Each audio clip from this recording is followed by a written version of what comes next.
Oulton Park to witness the Lombard Caterham Superlight R challenge. And that is Ben McLaughlin taking up his pole position, alongside him Edward Horner.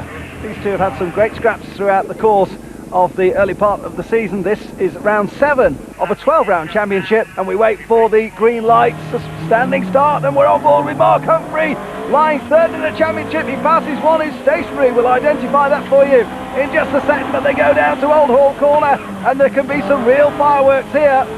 Paul Stevenson is up ahead of us, another camera. You can see that mounted up high on the roll cage, but they'll come down the avenue and into Cascades, and you'll try and get as much grip as you possibly can through here. McLaughlin leads Horner. In third place there, it's Bart Hayden.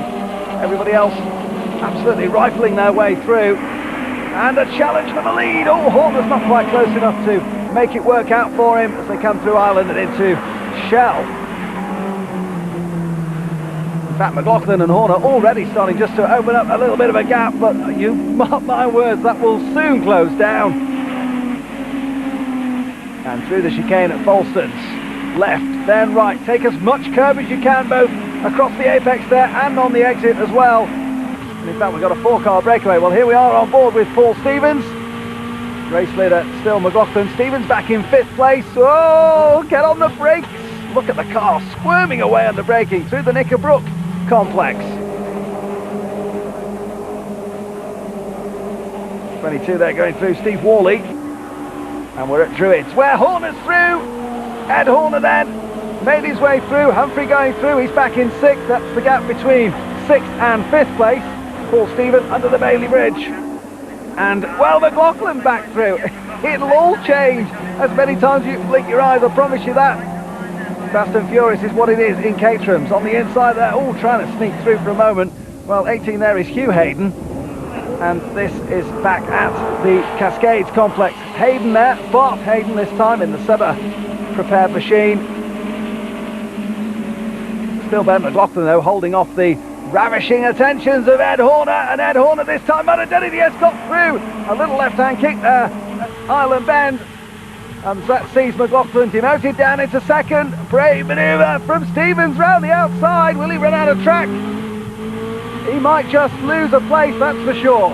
And Sean Balfe is through. So Balfe, well, in fact, Balfe holds that position because Stevens was trying to sneak through and take that position away. He's got to keep a watchful eye on the man we're riding on board with at the moment, Mark Humphrey, former man in Rover Turbos, and also the Rover 1 Series, and this time to the outside. Has he got enough room? Oh, no, he hasn't. Oh, well held, Mark. Thought for one moment he's completely overcooked it. So too, I think, did Nigel Taylor, who's lurking there in number 81, trying to pick up the pieces from that manoeuvre at Clay Hill underneath the Yokohama tyre. And back to Druids. And Horner again. Well, Horner's definitely quicker there, isn't he? That's Balfe in 7. Sean Balfe, the 2nd place man in the championship. Let's just see what was going on here. There's Paul Stevens on the inside. That's Mark Humphrey locking up. He tried to turn in, realised he was going far too quickly, and took a huge bit of curb. Well, the race order changing because Balfe has gone to the inside of Ed Horner. So Balfe now up into 2nd place behind Ben McLaughlin. And Sean Balfe will want to try and make sure he stays ahead. Oh, nearly took a rear fender with him there. Mark Humphrey on the inside line. This will surely get him up a position. It's the battle for 5th place. And through goes Mark Humphrey ahead of Paul Stevens. Oh, a little bit of a twitchy moment there for Stevens. Shaken Stevens almost. Down Cascades. Oh, and a big impact. Well, that's a real problem there for Clifton Wrottesley. Has that car held up? If ever you wanted to know how strong a Caterham is, there's your evidence. Huge impact, but he's back on the track. Well, we've got, what's this? Make it about a 24 car. Well, I exaggerate to make the point, but it's a huge train nevertheless. At the back of it, that is John Stack in the yellow car.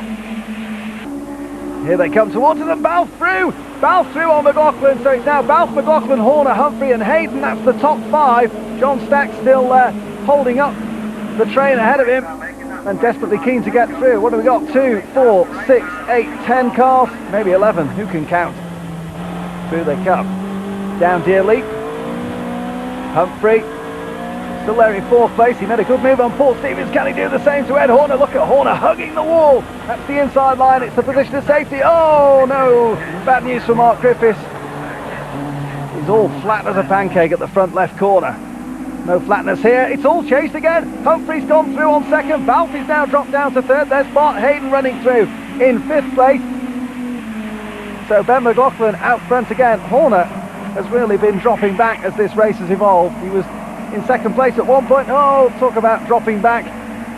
Three there, John Grant. That's him out of this lead train, but they'll come through Knickerbrook. Look at this suspension working as they bounce their way through Knickerbrook. A little bit of something or other being cast up. Oh, Nigel Taylor being pushed around by Michael Woodcock. Woodcock desperately keen to get through, and I don't think he realised that Nigel Taylor was with the problem. Lodge Corner offers some great opportunities for overtaking, and Ed Horner grabs it with both hands. He's through on the inside of Mark Humphrey, so swap places again. Humphrey has been running as high as second, and Humphrey's coming back at him. Ed Horner down the inside. He'll want to protect that line at all costs. Humphrey must be careful not to run out of track as he goes round the outside of Old Hall Corner. Oh my word, how on earth has he done that? Humphrey, I bet, can't believe it, almost shaking his head in the cockpit there. We're back on board with Paul Stevens.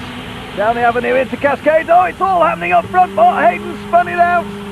Was there anybody else involved in that? Well, I'm sure that was an attempt at a passing manoeuvre. Ed Horner's about to lose a place. He looks to have a problem. The number 5 man and the leader of the championship arriving here. Well, Bart Hayden is out. Let's just have a look what happened. Well, Ed Horner trying to go down the inside. Hayden tries to gather himself up. He spins across the track and into the gravel. Well, fortunately he's okay. The gravel trap doing a great job. And towards the checkered flag we go, into the final corner. Sean Bell, second in the championship when we arrived here, already with a win under his belt. He looks like he might be about to take his second. Can Ben McLaughlin hold him off? No, he can't. McLaughlin will come home second. Well, great timing by Sean Bell. Takes his second victory of the season. He's been hugely consistent. And confirmation with 30 minutes of frantic activity for the Caterham Superlights. Balfe takes the win with McLaughlin second and Humphrey in third. Well, there is Sean Balfe receiving his trophy, Garland of Honour, and that puts him at the top of the table. The fourth place for Ed Horner, not good enough to keep him out front, but just 2 points, the difference between those two.